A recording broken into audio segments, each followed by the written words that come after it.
Constitution of India में writ जो होता है ये दो तरीके से पूछा जाता है। पहला, रिट पावर होता क्या है, रिट को जारी करने का अधिकार या इशू करने का अधिकार किसके पास है। तो भारत का संविधान कैसे बना है थोड़ा समझ लेते हैं। भारत का संविधान जो हमारी संविधान सभा ने बनाया है, 2 साल 11 महीने 18 दिन में संविधान को बना लिया। जिस संविधान को संविधान सभा ने बनाया उसको हम संविधान कहते हैं, और बाद में उसके अंदर में कुछ चीज़ों को ऐड किया जाए या कानून के रूप में किया जाए तो उसको हम कहते हैं स्टैट्यूटरी रूल। क्या कहते हैं? इस शब्द में भी लोगों को बड़ी परेशानी होती है, अरे यार सर ये संवैधानिक ये शब्द क्या है इसमें।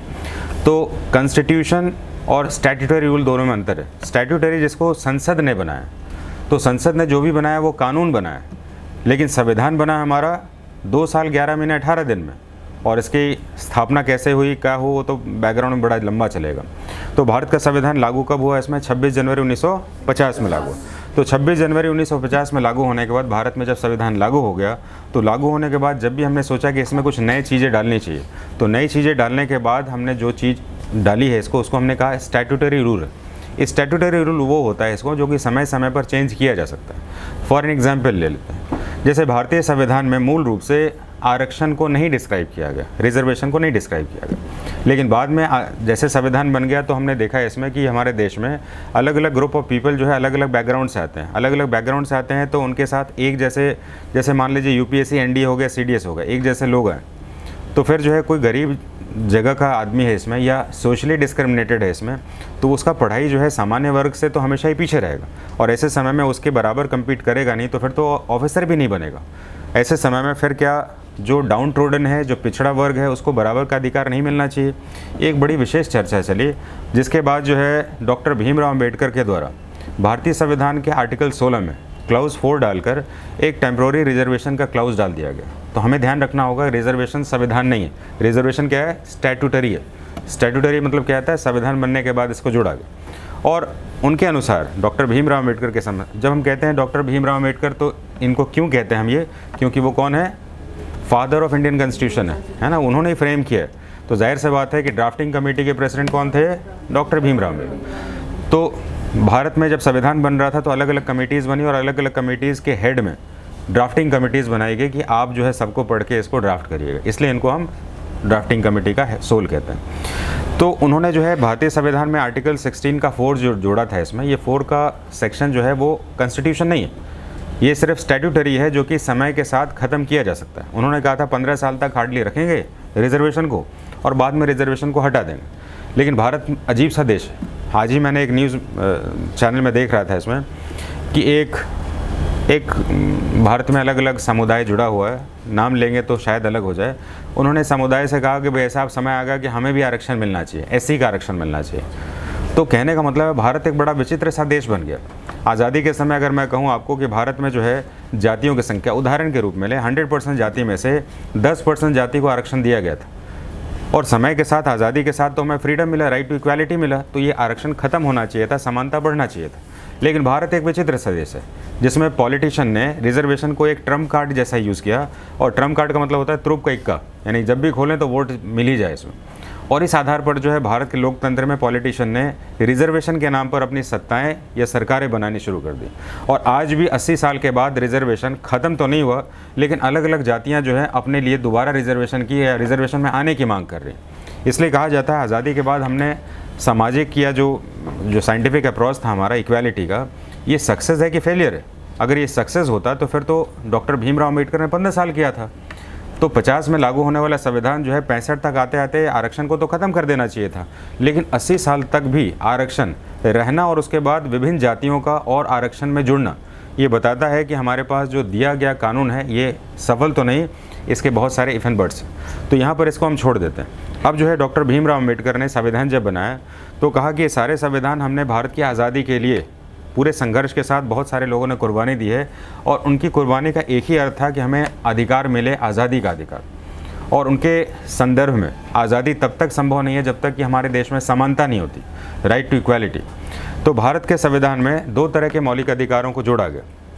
एक मौलिक अधिकार जिसको हम न्यायालय से ले सकते हैं, जिसको हमने फंडामेंटल राइट्स कहा, और एक ऐसा अधिकार जिसको हम न्यायालय से ले नहीं सकते लेकिन वो हमारे कर्तव्य के रूप में माने जाते हैं, यानी अधिकार भी और कर्तव्य भी, जिसको हमने कहा डायरेक्टिव प्रिंसिपल्स।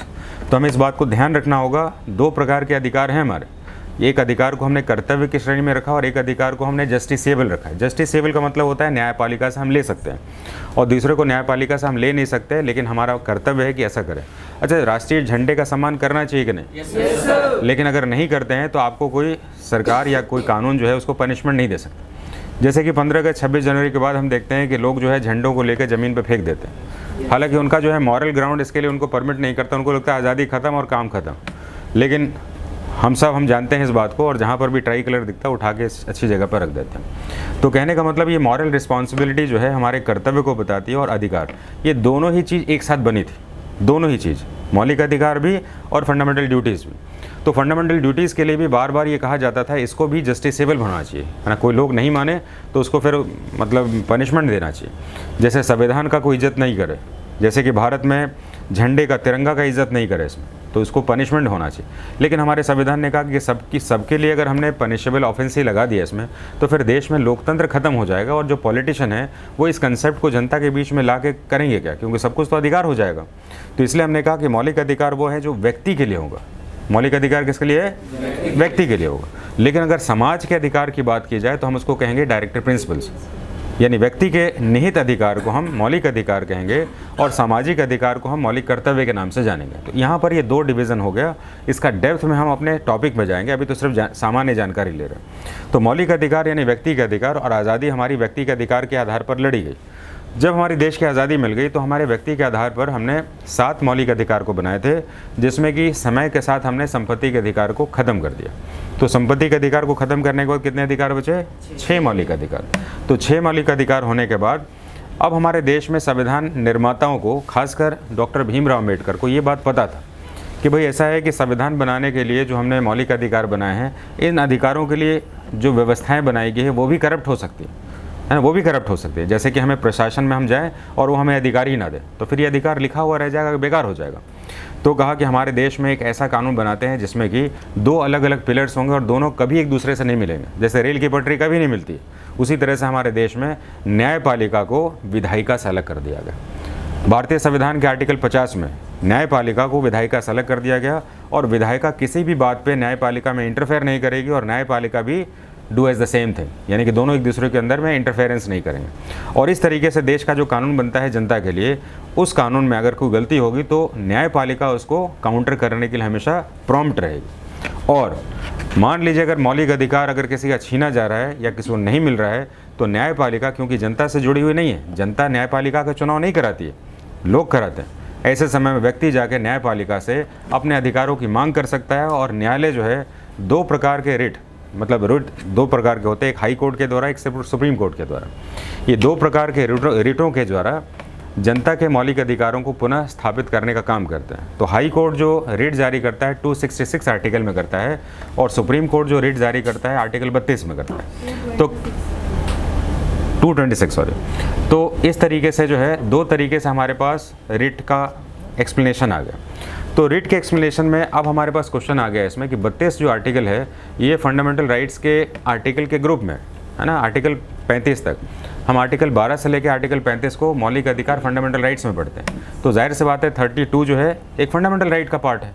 तो मौलिक अधिकारों के हनन होने पर जो रिट जारी किया जाता है सुप्रीम कोर्ट के द्वारा, वो बिल्कुल जो है सीरियस एक रिट होता है, और वो मौलिक अधिकार के रिट को बहुत ही सीरियस एक्सेप्टेंस दिया जाता है। जबकि 226 में जो हाई कोर्ट रिट जारी करता है, वो व्यक्ति के अधिकार के साथ साथ दूसरे सब्जेक्ट्स भी लिए जा सकते हैं, और वो मौलिक अधिकार का होना और ना होना दोनों को शामिल करता है। ये सबसे बड़ा दायरा है जो कि एग्जाम का बहुत अच्छा क्वेश्चन बना देता है। तो अभी हमें सिर्फ रेट में, मौलिक अधिकारों के रेट में सुप्रीम कोर्ट के रेट के बारे में बात करना है। हाई कोर्ट भी रेट जारी करता है, यही रेट जारी करता है, लेकिन इसके साथ और भी चीज़ों को इंक्लूड कर देता है। तो कौन सा ऐसे रेट है जिसके आधार पर जो है हम सीधे सुप्रीम कोर्ट में जा सकते हैं? तो वो रेट का नाम है आपके 5 ऐसे क्लाउजेस जिसके आधार पर रेट जारी किए जाते हैं। तो सबसे पहला कौन सा होगा? Habeas corpus, have the body, यानी कि किसी व्यक्ति को अगर पुलिस और प्रशासन ने पकड़ रखा है इसमें और 24 घंटे से ज़्यादा समय हो गया है, तो उसको किसी भी स्थिति में न्यायपालिका के सामने लाना होगा, और इसको हम कहते हैं हैबियस कॉर्पस, बंदी प्रत्यक्षीकरण। शब्द बोलेंगे, ये बहुत महत्वपूर्ण है। अगर किसी को पुलिस पकड़ लेता है तो आप 24 घंटे के बाद उसको सीधे पकड़ के जो है उसमें लेके आए।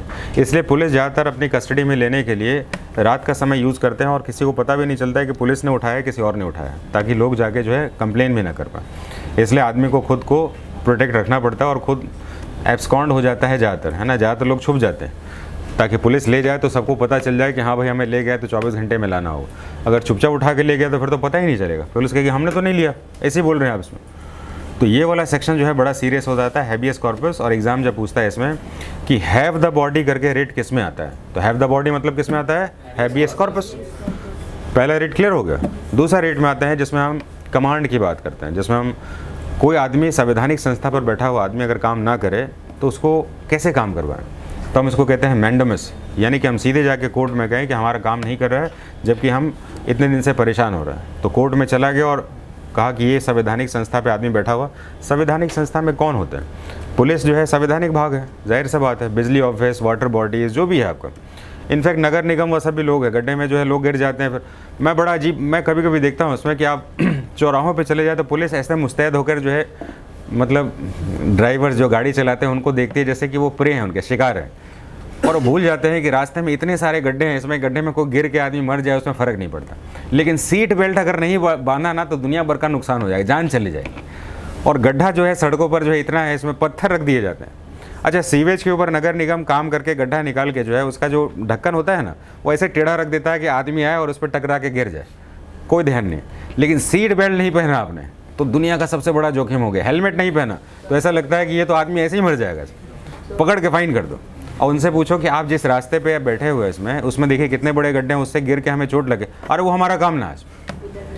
तो कहने का मतलब अगर कोई संवैधानिक संस्था जिसमें नगर निगम भी आता है, ध्यान से सुनिएगा, नगर निगम भी आता है, तो जो भी संवैधानिक संस्था अपने काम को करने से मना करती हैं तो उसके लिए हम रेट जो जारी कराते हैं सुप्रीम कोर्ट से, उसको कहते हैं मैंडेमस, यानी परम आदेश। उनको जवाबदेही देनी पड़ेगी कि आपने काम क्यों नहीं किया, और काम नहीं करने का समय कोर्ट डिसाइड करेगी, और बीच में कोई भी आदमी अब इसमें इंटरफेयर नहीं कर सकता। इसको कहते हैं परम आदेश, इसके ऊपर का कोई आदेश नहीं। कितने रेट समझ में आ गया?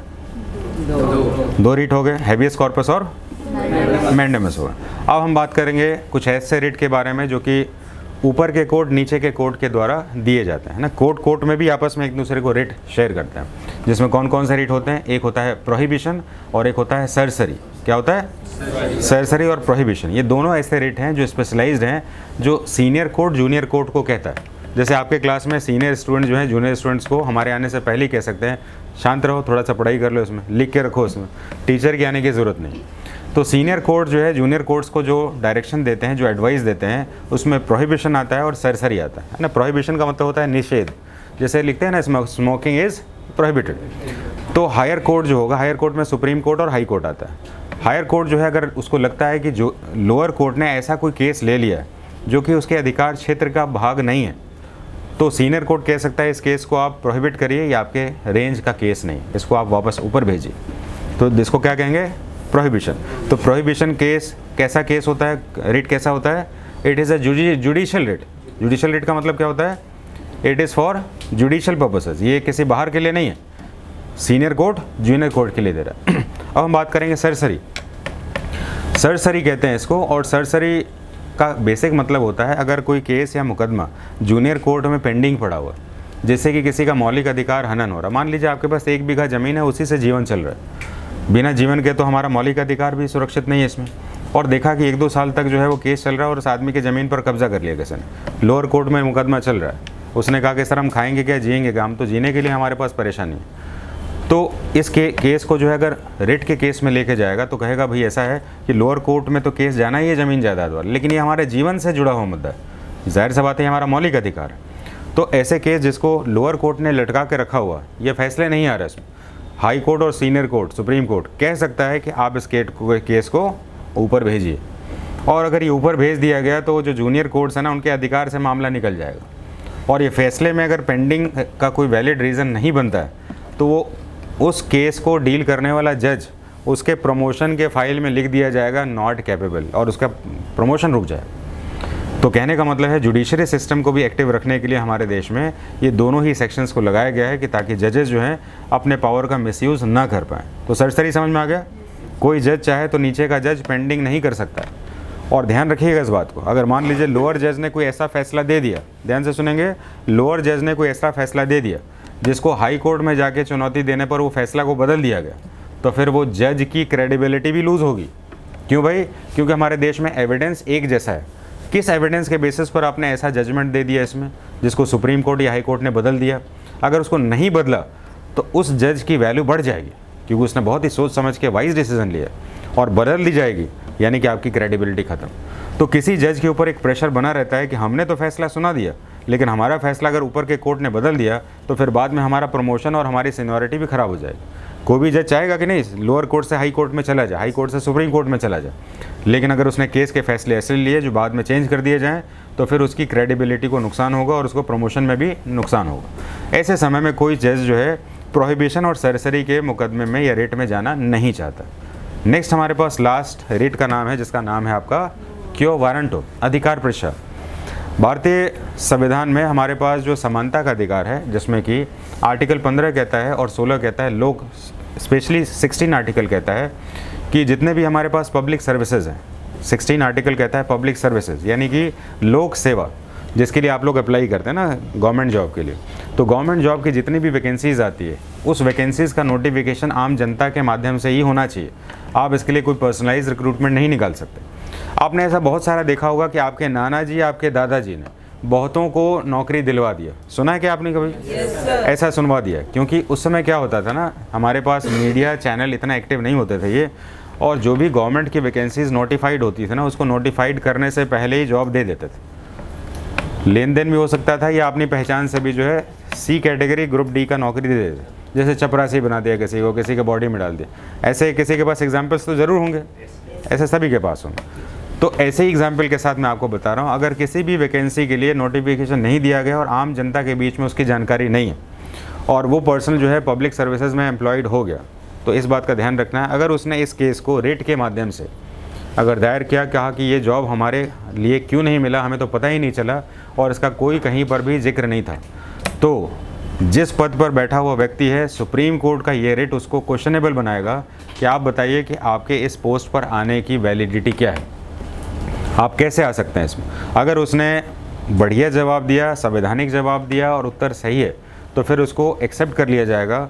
और उसका उत्तर अगर कोई रीज़नेबल नहीं है, यानी कोई वैकेंसी नोटिफिकेशन आई नहीं कभी और उसको सिलेक्शन भी मिल गया, तो उसका पूरा कैंडिडेचर कैंसिल हो जाएगा, जेल भी हो सकती है, और या कुछ अगर मार्जिन में कुछ दाएं बाएं का प्रॉब्लम हुआ तो पनिशमेंट के साथ कंपनसेशन भी देना होगा या उस जगह से हटाकर दूसरी जगह भेजा जा सकता है। तो इतना सारा सेक्शन है जो कि रेट के माध्यम से आम जनता को एम्पावर्ड किया गया। क्या हम लोग रेट समझ पा रहे हैं? Yes sir. तो भारतीय संविधान में रेट आर्टिकल नंबर 32 के तहत एक मौलिक अधिकार की सुरक्षा करता है, और उसको भारतीय संविधान के निर्माता और ड्राफ्टिंग कमेटी के प्रेसिडेंट डॉक्टर भीमराव अम्बेडकर ने इसको संविधान की आत्मा का दर्जा दिया हुआ है ना, सोल ऑफ द कॉन्स्टिट्यूशन का है। क्यों भाई? क्योंकि संविधान हमने बनाया है जनता के मौलिक अधिकारों की रक्षा के लिए, और ये रक्षा जो है बिना रेट के नहीं की जा सकती है, इसलिए इन्होंने कहा सोल ऑफ द कॉन्स्टिट्यूशन। और इस तरीके से एग्जाम के लगभग सारे क्वेश्चन रेट से रिलेटेड हो जाएंगे। क्लियर है आप लोग? तो मैंने आपको एक कहानी के रूप में बताया इसमें, आप इसको याद रखिएगा। अब हम आ जाते हैं कुछ क्वेश्चंस को सॉल्व करेंगे। चलें आगे? Yes sir. हम आज क्वेश्चंस लेके चलेंगे, और क्वेश्चंस में हम लोग एग्जाम में आपके जो क्वेश्चंस आते हैं थोड़ा सा देख लेते हैं इसको कैसे क्वेश्चंस आते हैं। तो आज मैंने क्वेश्चन स्पेशली जो है कुछ रेंज में लिया है इसमें, आप ज़रा इस क्वेश्चन को देखें और ट्राई करें। सभी लोगों को सोचने के लिए दिया मैंने, है ना। क्वेश्चन का प्रैक्टिस आपको जो है आपके दिमाग को एक्सपेंड करेगा थोड़ा सा।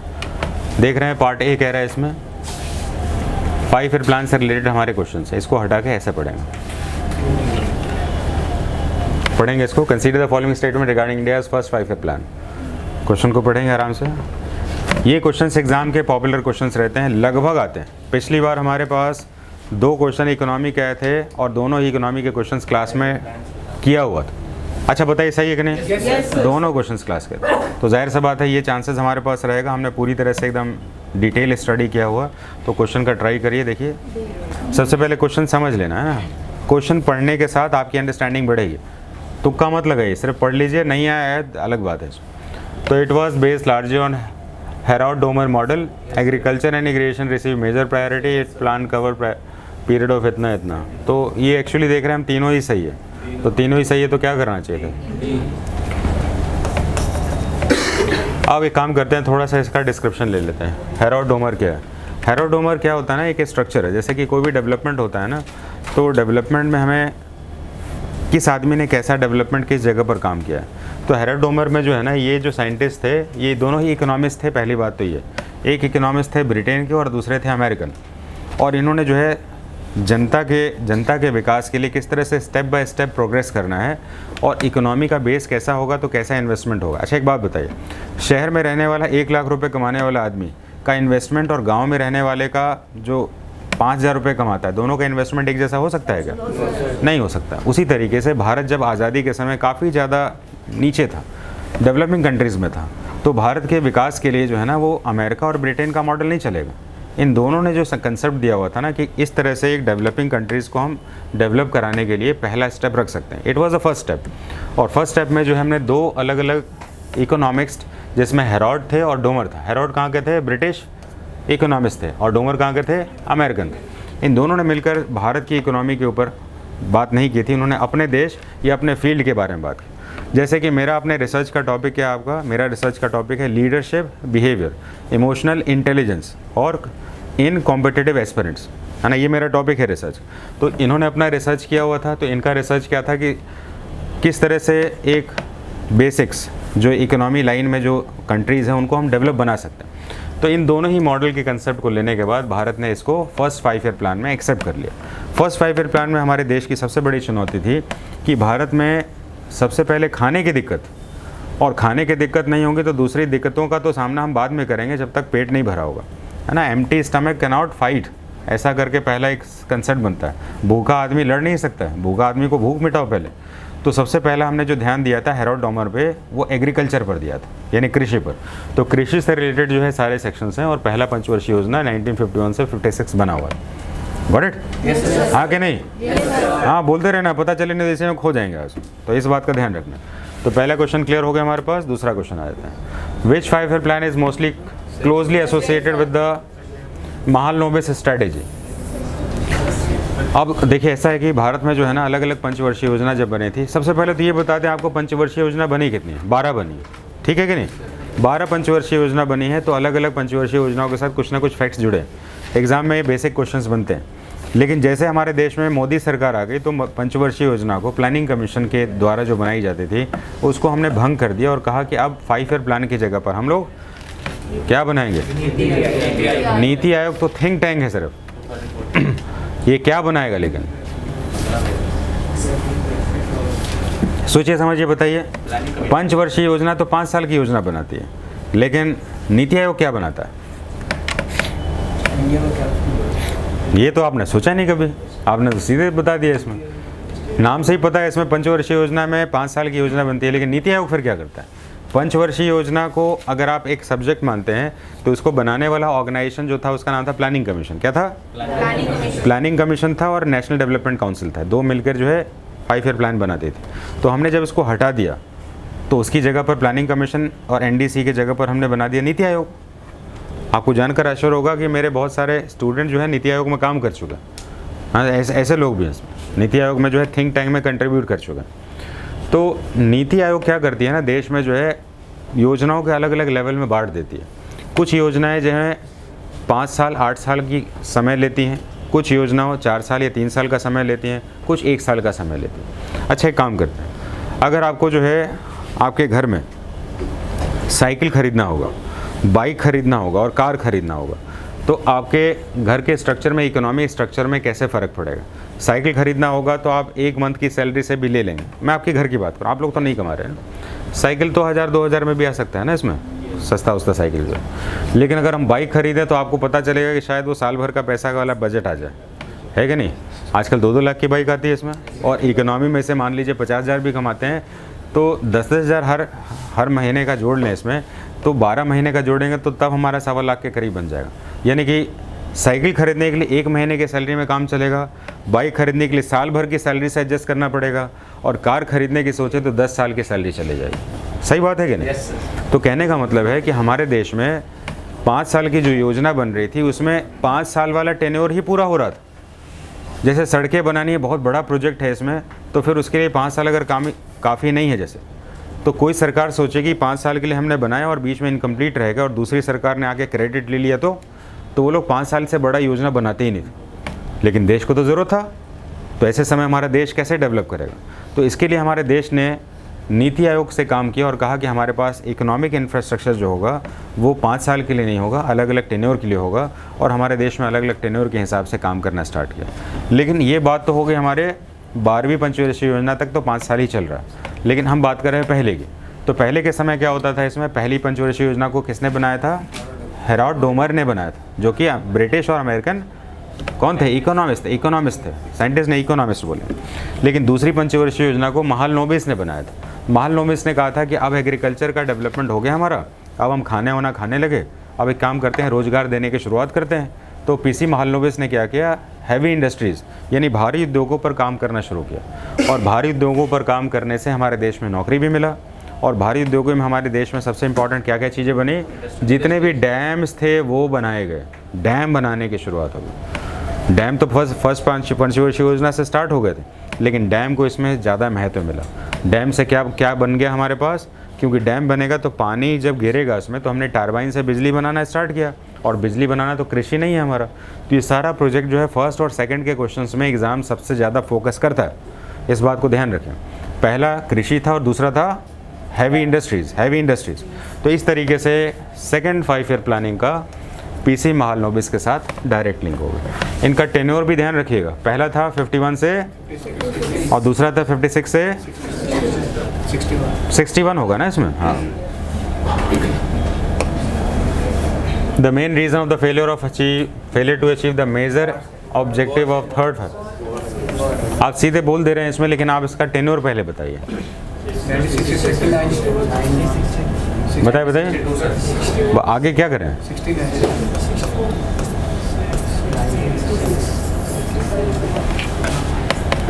तो 61 से 66 के बीच में हमारे देश में 2 बड़े बड़े लड़ाइयाँ लड़ी गई। एक था चाइना के साथ 62 में और दूसरा था 65 में, और इन दोनों में ही युद्ध में पंचवर्षीय योजना जो तीसरी थी उसका पूरा बजट जो है वॉर में ख़त्म हो गया। तो जाहिर सी बात है ये फेलियर रही। पंचवर्षीय योजना का जो बजट था ये युद्ध के लिए तो चाहिए होगा ना। तो युद्ध के लिए जो हमारे पास कंजम्पशन हुआ उसने हमारे डेवलपमेंट को पूरी तरह से पैरालाइज कर दिया, और देश के पास पैसा ही नहीं बचा। और पैसा नहीं बचा तो फिर क्या हुआ, इसमें थर्ड 5 ईयर प्लान फेल हो गया। और फेल होने के बाद जब पैसा नहीं बचा तो इसके बाद जो योजना बनी थी 66 से लेकर 69 के बीच में 3 साल की योजना, इसमें हमारे देश में 5 साल के लिए पैसा ही नहीं था। तो पैसा नहीं था तो कहा कि हम लोग 5 ईयर प्लान नहीं बना सकते हैं और प्लान को हॉलीडे में डाल देते हैं, और इसलिए हमारे पास एक शब्द है जिसको हमने कहा प्लान हॉलीडे। तो ये एक सीक्वेंस की डिमांड करता है। अब आप इसका आंसर देंगे तो आपको समझ में आ जाएगा क्या आंसर होगा। That is a correct answer. ठीक है, इस तरह से इसका आंसर आप दे सकते हैं। इसमें क्वेश्चन को रटना नहीं है, समझना आपको। अब देखिए ज़रा वही वाली बात कही जा रही है। तो अभी हमने आपको बता दिया था प्लान को हॉलीडे क्यों कहा गया इसमें, क्योंकि वो अब हमारे पास पैसा ही नहीं था तो उसको हमें रोक देना था, और रोकने के बाद जो हमारे पास जो पैसा बचा उसको हमने छोटे छोटे इन्वेस्टमेंट्स में डाले, यानी 5 साल की जगह पर 1 साल की योजना बनाई, और इसको हमने 5 साल की योजनाओं को हमने कहा अब तुम छुट्टी पर जाओ, अभी हमें इसको रिकवर करना। तो that was the reason behind it. Which 5 year plan is associated with slogan गरीबी हटाओ? It is wrong answer. 1971 में इंदिरा गांधी जब चुनाव में आई, इसमें 66 के बाद 71 में चुनाव हुआ, ठीक है। तो चुनाव होने के बाद इंदिरा गांधी के अगेंस्ट में जो पॉलिटिकल पार्टी थी उन्होंने एक स्लोगन बनाया। आप देखेंगे चुनाव से पहले कुछ स्लोगन बन जाते हैं। अभी के स्लोगन में क्या था, इसमें बटोगे तो, स्लोगन ऐसा सुने थे आप? बटोगे तो कटोगे, कुछ ना कुछ ऐसा स्लोगन आ जाता है। देखिए हम पढ़े लिखे लोग होने के बाद भी ऐसे स्लोगन से बहुत इन्फ्लुएंस होते हैं, ऐसा नहीं है इसमें। अगर ऐसा नहीं होता तो आज भी हमारे देश में जो है पॉलिटिकल पार्टीज 2/3 मेजोरिटी से नहीं जीत रही होती। बिल्कुल एस्टेब्लिश सत्ताएं होती हैं पूरी तरह से उखड़ जाती हैं, है ना, हमें ध्यान रखना होगा। Democracy is something else. तो इंदिरा गांधी के उस टेन्योर को ऑपोजिशन ने हटाने के लिए, इंदिरा को हटाने के लिए रिमूव इंदिरा करके एक स्लोगन बना दिया, इंदिरा हटाओ देश बचाओ, इंदिरा हटाओ देश बचाओ, ऐसा करके स्लोगन बना दिया। और इंदिरा गांधी को हटाने का मतलब है, जाहिर सी बात है, इंदिरा गांधी को अपने लिए कुछ बैकअप प्लान बनाना था। अच्छा, ऐसा क्यों कहा गया होगा? क्योंकि हुआ क्या था ना कि नेहरू जी की मृत्यु हो गई थी 64 में, 64 में। कब हुई थी? 1964 में। 62 में चाइना युद्ध के बाद जो है वो काफ़ी ज़्यादा डिप्रेशन में चले गए थे। रीज़न भी बड़ा क्लियर था। 1954 में उन्होंने चाइना के साथ एक संधि कर ली थी जिसमें कहा था हिंदी चीनी, और हमने पंचशील योजना, पंचशील एग्रीमेंट करके